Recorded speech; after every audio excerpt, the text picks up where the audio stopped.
예전에는 남자 쪽에서 다 해가는 추세였지만 요즘은 또 반반 결혼이 대세라더군요. 양가가 반반씩 준비하는 게 서로에게도 좋고 깔끔하지 않나 싶습니다.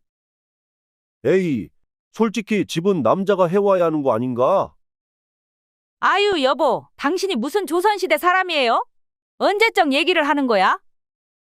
나는 솔직히 반반 결혼도 아깝다고 생각합니다. 아니, 사돈 반반 결혼도 아깝다니요. 그게 지금 무슨 소리십니까? 솔직한 말로 그게 맞죠? 연봉도 억대 연봉에 생긴 것도 훤칠하고 어디 가서 절대 빠지지 않는 놈이라고요. 우리 아들과 같은 회사 다니면 뭐해? 연봉 차이가 어마어마하게 나는데. 안 그래요? 그럼 우리 딸이 부족하단 말씀이신가요? 그렇다고 말은 안 했습니다. 하지만 현실적으로 생각해보면 그렇지 않나요? 수준 차이가 너무 많이 나면 그 결혼은 고생길인 겁니다. 제가 하는 말이 틀렸나요? 오늘 이야기 주인공은 62세 김경석 씨입니다. 그리고 그의 작은 딸 지영 씨의 상견례 이야기입니다. 바로 시작하겠습니다. 딸의 결혼을 앞두고 드디어 상견례 날이 왔습니다. 예약한 고급 레스토랑 8인석 테이블에 우리 가족 4명이 먼저 자리를 잡고 기다리고 있었죠. 그런데 사위네 가족이 들어오는데 웬걸 사위의 누나뿐만 아니라 그녀의 남편과 7살쯤 되어 보이는 조카까지 함께 들어오지 뭡니까? 상견례의 자리에 아이를 데리고 온다는 것이 상식적인 행동인지 의문이 들었습니다. 가족끼리 자연스럽게 눈빛 교환이 되었습니다. 그래도 좋은 날이니까 그러려니 하고 넘어갔습니다. 하지만 여기서부터 일이 꼬이기 시작했습니다.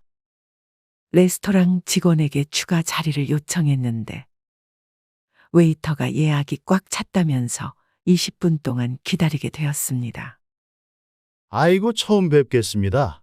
인상이 아주 좋으시네요. 이렇게 아이들끼리 좋은 인연을 맺어 결혼하게 되어 참 기분이 좋습니다. 사돈댁도 인상이 참 좋으십니다. 저희도 이렇게 연을 맺게 되어 기쁩니다. 제 딸이 아직 부족한 게 많아서 걱정이긴 하지만 모쪼록 잘 부탁드리겠습니다. 아이고, 귀한 딸을 주시는데 뭐가 부족하겠습니까? 제 아들이야말로 잘 부탁드립니다. 어색한 침묵 속에서 사돈댁과의 인사라도 편하게 나눠보려는데 사위네 조카가 갑자기 고래고래 소리를 지르며 엄마, 나 배고파. 라고 울부짖는 겁니다. 조그만한 게 얼마나 목청이 크던지 기차 화통을 삶아 먹었나 싶었습니다. 식사가 시작되자마자 문제는 더 심각해졌죠. 엄마, 나 이거 싫어. 안 먹을래? 지율아, 조금만 먹어보자. 이거 진짜 맛난다. 싫어. 나 고기 먹고 싶어. 이거 먹기 싫다고. 그 조카는 자리에 앉자마자 계속해서 짜증을 부리고 음식을 투정하며 우는 바람에 분위기가 엉망이 되었습니다. 아이의 엄마인 누나는 아무런 제재도 하지 않고 아이를 달래기만 했고 예비 사위 부모님도 그저 흐뭇한 표정으로 손자의 모습을 지켜볼 뿐이었습니다.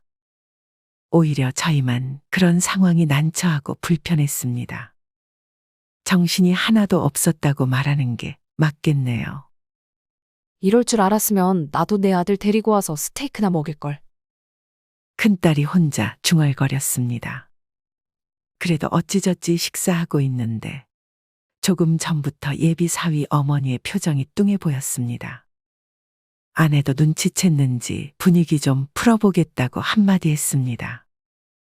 저희 딸을 제가 너무 귀하게 키웠는지 할 줄 아는 게 많이 없지만 지금부터 부지런히 살림 공부시켜서 부족함 없이 시집 보내겠습니다. 서툰 면이 있더라도 너그러이 봐주시면 좋겠어요. 시집 갈 때까지 제가 품 안에서 잘 지도 편달하겠습니다. 아, 예, 다른 게 아니라 저번에 보니까 지영이가 젓가락질을 잘 못하더라고요. 그래서 제가 앞으로는 식사 예절을 좀 지켜줬으면 좋겠다고 말했거든요. 그 정도는 어릴 때 교정하면 충분히 고칠 수 있는 건데. 아이고, 그러셨군요. 저희 딸이 어릴 때 사고를 손가락을 다치면서 신경이 잘 안 움직여져서 젓가락질 교정은 조금 어려웠네요. 제가 들어보니까 신경 조금 다친 거라 일상생활 하는데 문제가 없었다면서요? 볼 때마다 어찌나 망측스러운지 모르겠네요. 저는 그 말을 듣고 순간적으로 딸의 얼굴을 바라봤습니다. 딸의 표정에는 당혹스러움이 묻어났죠. 사실 딸은 어릴 적 사고로 손가락을 다쳤고 그 때문에 젓가락질이 조금 서툴렀던 겁니다. 딸은 당황한 기색으로 이유를 설명하려 했지만 사위의 어머니는 그저 딸을 깎아내리는 듯한 말투로 대꾸할 뿐이었습니다. 그 말에 저희 아내 표정이 조금 불편하다는 듯이 바뀌었죠. 저도 표정 관리가 안 되더라고요. 그렇잖아요. 첫 만남에 갑자기 딸의 흉을 보는 듯한 말을 하는데 어느 부모가 참을 수 있겠어요. 그러자 심상치 않은 분위기를 느낀 건지 넉살 좋은 예비 시부께서 예비 시모를 살짝 타박하듯 왜 그러냐고 하시며 다른 이야기로 말을 돌리셨습니다. 아이고, 오늘같이 좋은 자리에서는 좋은 이야기만 합시다. 애들 이제 결혼 준비 본격적으로 들어가게 되면 혼수 준비도 해야 하고 신경 쓰일 게 한두 가지가 아니더라고요. 저도 참 어떻게 결혼을 했는지 너무 옛날 이야기라 하나도 기억이 안 납니다. 그러자 예비 시모가 바로 한마디 하더군요. 예전에는 남자 쪽에서 다 해가는 추세였지만 요즘은 또 반반 결혼이 대세라더군요. 양가가 반반씩 준비하는 게 서로에게도 좋고 깔끔하지 않나 싶습니다. 결혼이라는 건 가족과 가족이 하나가 되는 건데 너무 딱 가르기로 하는 말투로 말씀하길래 조금 당황스럽긴 했지만 그래도 뒷말 안 나오게 방 갈라서 하는 거 나쁘지 않다고 생각했습니다. 지영이 결혼시키려고 따로 모아둔 돈도 좀 있었고요.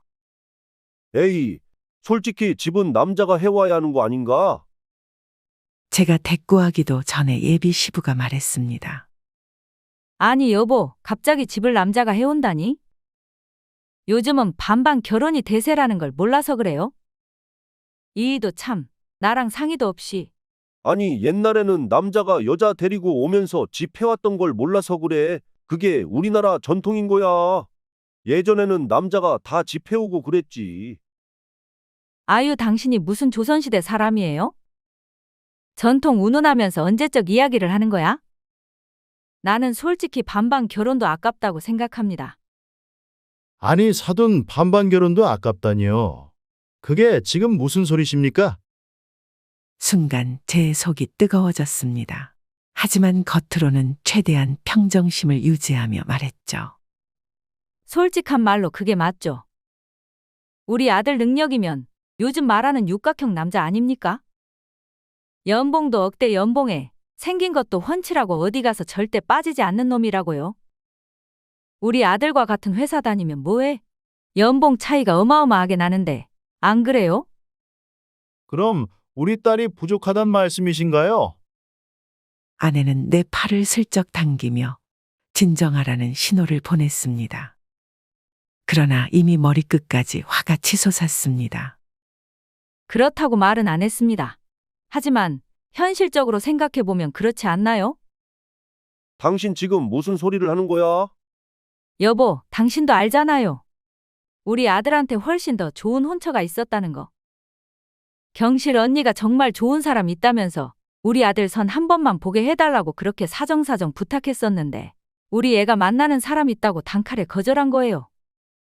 근데 아무리 생각해도 억울해서 이렇게 그냥 넘어갈 수는 없겠어요. 진짜 이 사람이 당신 어디 아픈 거야? 뭘 잘못 먹었나?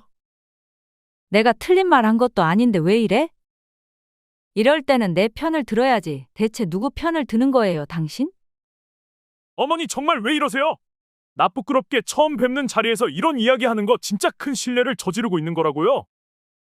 아니, 얘 너까지 지금 이러기야? 아들 녀석 힘들게 키워놨더니 여자한테 푹 빠져가지고 지금 나만 오버하는 거니? 결혼이라는 건 말이다. 집안과 집안이 하나가 되는 거 아니겠어? 근데 말이야, 수준 차이가 너무 많이 나면 그 결혼은 고생길인 겁니다. 제가 하는 말이 틀린가요?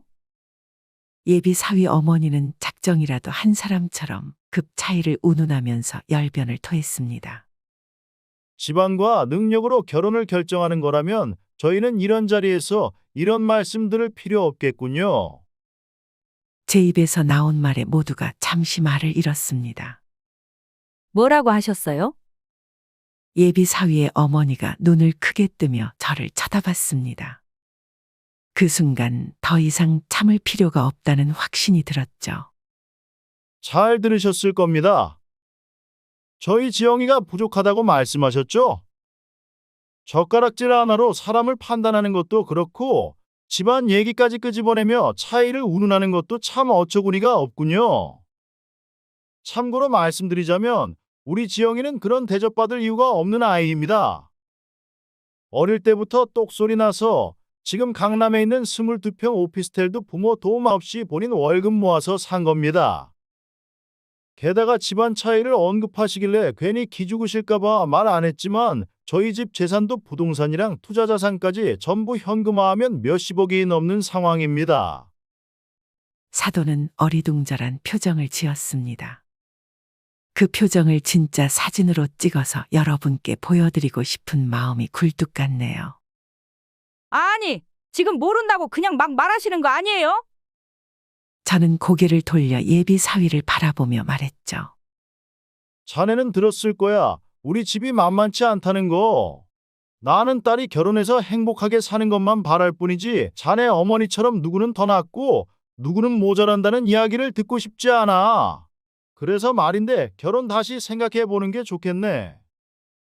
너 알고 있었어? 왜 진작에 엄마한테 말 안 한 거야? 사위가 머뭇거리자 제가 먼저 말했습니다. 자기들이 좋아서 결혼하겠다는데 둘이 능력이 안 되는 것도 아니고 애들끼리 알아서 잘하면 되는 거지 그걸 부모가 일일이 신경 써야 하는 겁니까? 처음에 빚내서 시작하는 것도 부부 사이에 충분히 필요한 경험이라 생각했어요. 애들끼리 좋아서 잘 헤쳐나가겠다는데 부모가 옆에서 일일이 수발 들어주고 도와주고 참견하는 것도 꼴불견이죠. 아유, 지당하신 말씀입니다. 제가 경솔했네요. 이렇게 멋진 사돈분인 걸 인제야 알았네요. 사위 어머니가 갑자기 태세전환하며 실실 웃으면서 말하는데 순간 이중인격인 것처럼 보였습니다. 결혼은 수준 차이가 난다고 파혼하자니 어쩔 수가 없군요. 그럼 그냥 오늘 식사는 여기까지 하는 걸로 하고 그렇게 급 차이 운운하셨으니까 계산은 그쪽 집안에서 하는 걸로 하죠. 제가 아무것도 모르고 글쎄 실언을 했습니다. 애들 얼굴을 봐서라도 이번 일은 그냥 눈 감아주시면 안 될까요? 아니 싫다니까? 너희 같은 집안이랑은 사돈 못 맺으니까 파혼하겠다고. 예, 네 생각은 어떠니? 저는 그 자리에서 딸에게 물어봤습니다. 저 이 사람 첫눈에 보고 반했어요. 물론 지금도 많이 사랑하지만 결혼이라는 게 가족 간의 화합이 중요한 거잖아요. 우리 집과 수준 차이가 난다고 얘기하는 집안과는 저도 결혼할 수 없어요. 그리고 이 사람이 어머님께 기 눌려 사는 거 보고 제 방패막이는 못 되어주겠다는 생각이 들어서 더는 안 되겠네요. 아니, 얘 오해다, 오해야. 내가 일부러 무시를 한 게 아니야. 그러니까 내가 위에 한번 서보려고, 기강 한번 잡아보려고 했다가 큰 실수를 한 것 같구나. 수준 차이가 나서 결혼 못 시키겠다면서요. 무슨 또 기강 애기를 하고 있어. 그래요. 100번 양보해서 기강 잡으려고 그랬다 칩시다. 그럼 우리 딸을 앞으로 얼마나 고생시키려고 그런 짓을 하신 겁니까? 이렇게 말도 안 되는 이유로 반대하시니 저도 더는 이 자리에 앉아있고 싶지 않네요. 그 말에 우리 가족 우르르 일어나서 나와버렸습니다. 제가 앞장서서 나오니까 예비 시댁 식구들 다 따라 나와서 잘못했다고 실언한 거 한 번만 너그러이 용서해 달라고 비는데 뒤도 돌아보지 않고 집에 왔습니다. 김경석 씨의 사연에서 딸 지영 씨의 상견례 날은 그와 그의 가족에게 큰 기대와 설렘을 안겨주었을 것입니다. 하지만 예상치 못한 일들이 벌어졌죠. 사위 쪽 가족이 조카까지 데려와서 분위기가 어색해지기 시작했습니다. 어색한 분위기 속에서 지영 씨의 젓가락질 문제를 두고 예비 사위의 어머니가 지영 씨를 깎아내리기 시작하면서 갈등은 더욱 심화되었습니다. 김경석 씨는 그 자리에서 감정을 억누르며 예비 사위 어머니의 비판적인 태도에 맞섰습니다. 그리고 딸의 자존심을 지키며 갈등을 해결하려고 노력했죠. 여러분도 자식의 결혼을 준비하는 과정에서 이런 비슷한 어려움을 겪으신 적 있으신가요? 상대방 가족과 처음 만났을 때 생각보다 문화나 가치관의 차이를 느끼신 적은 없으셨나요? 여러분들의 생각을 댓글에 남겨주세요. 구독과 좋아요는 사랑입니다. 오늘도 끝까지 시청해 주셔서 감사합니다.